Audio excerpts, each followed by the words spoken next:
In this discussion forum on search, we're going to talk about the freedom of information and biases that show up through search. So the first part of this chapter talked a lot about how search actually works. And in the second part, they started talking just a little bit about how search is different between results for you and for me, for example. So we're going to focus on the freedom of information in this discussion.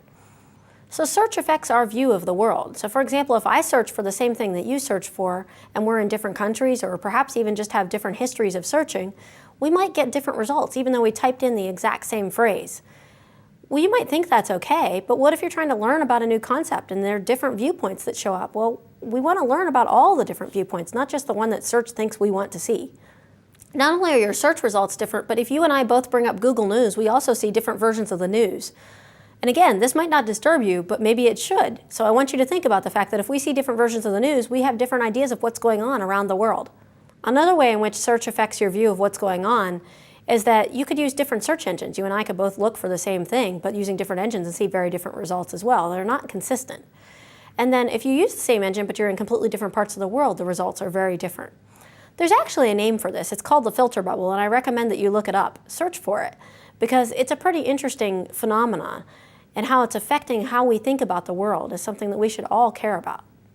So given all of this, I want you to think about how much you trust your results. So I have a list of specific questions to think about for this discussion forum. How much do you inherently trust the top hits? The algorithms of the different search engines are private. How much do you know about how the company or the product or the web page got to the top spot? Did they pay money for it? Did they do any special tricks to get up there? Does it really mean their product is reliable? Or along the trust line, do you and I get the same answers if we both enter the same query? How about if we use different search engines? Well, how does that affect your trust?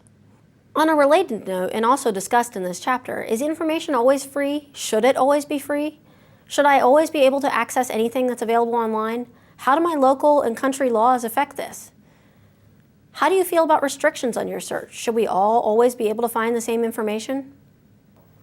Last but definitely not least, what ethical and moral obligations do we have to both make information freely available and/or to restrict it?